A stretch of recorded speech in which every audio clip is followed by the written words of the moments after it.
Good morning. This is Sri Primo with a quick recap of the US Open Mixed Doubles Championship. I was actually there in person, so it was really a fun day, beautiful day in Arthur Ashe Stadium and also in Louis Armstrong, and also all the other side courts where a lot of qualifying matches were going on, and also several practice courts where you got to see a lot of big stars in action. I think with the new change format introduced at the U.S. Open last year, the U.S. Open Mixed Championships is drawing humongous crowds, and especially on the week. This is the fan week. Also, there was the Federer return later in the night yesterday. But the bottom line is the U.S. Open has figured out a way to draw a lot of people into the stadium for mixed by introducing a lot of stars playing with each other against traditional pairs. And one of the trends that last year was that you had the traditional mixed doubles teams that have previously won in the past and double specialists have won it. But this year, there were like 8 or 9 of them double specialists who fell by the wayside to the stars. But I mean, that's the par for the course. But I really think this is one of the best days if you really want to see a U.S. Open tip here to see all the stars in action on the courts or also on the practice facility. This is one way to see all the stars. And also, even in the qualifying, there are a lot of other players who are going to the qualifying, like other U.S. Open finalists like Nishikori, we were able to see on the practice on the court 17. So it's been a fun day. So let's quickly get down to the matches. Everything started with like a round of 16. So you had the first matches where you had Alcaraz and Williams, I mean Serena Williams.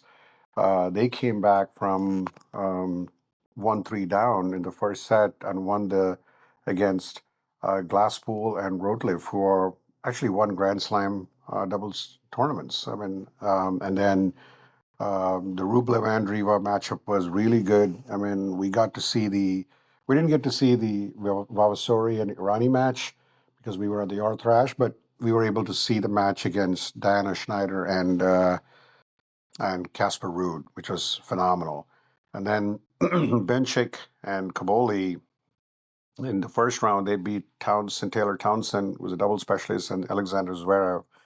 And then you had Monfils and Svetlina, the husband and wife pair. What a match that was. We got to see that in the Arthur Ashe.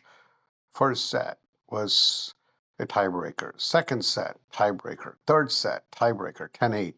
That was probably one of the best matches, and I think that was also topped by the last match that we saw at the Louis Armstrong Stadium with Andreeva and Rublev triumphing over Casper, Ruud, and Diana. It was every point in the tiebreaker I was trying to outdo itself. And then got to see Djokovic Sabalenka earlier in the day.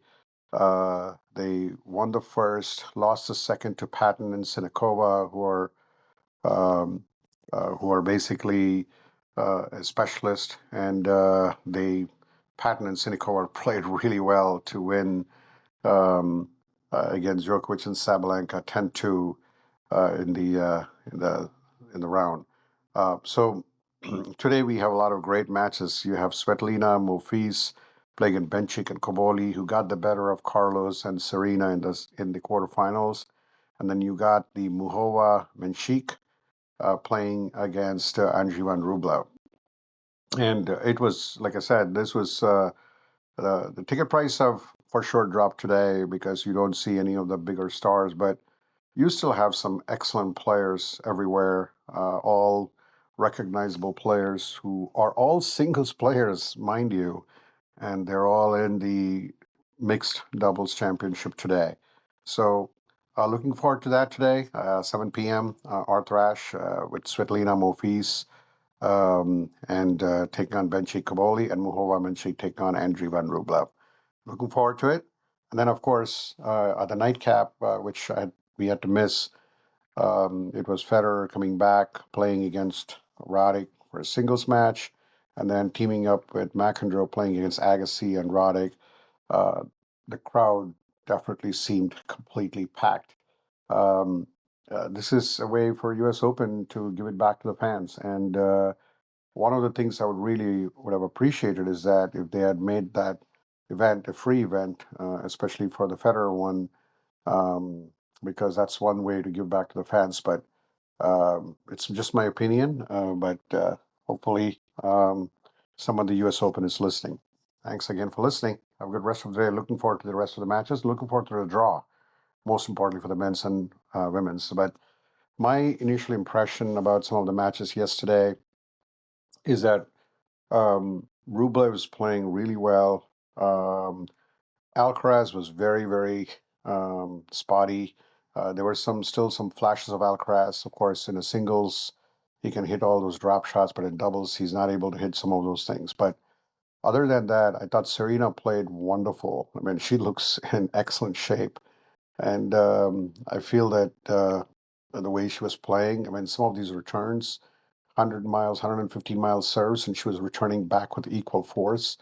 And Serena was the best player, a better player in the Alcaraz Serena pairing.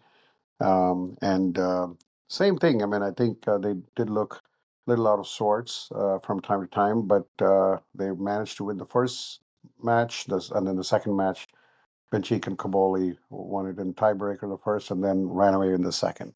So it remains to be seen how Alcaraz is feeling. The one thing I did hear was that he did lose another practice set against Arthur Fees, but I don't know if he's still testing it out. And it's going to be very intriguing when I do this with Dr. Nan to who we're going to be picking for the men's and women's. And I think it's wide open.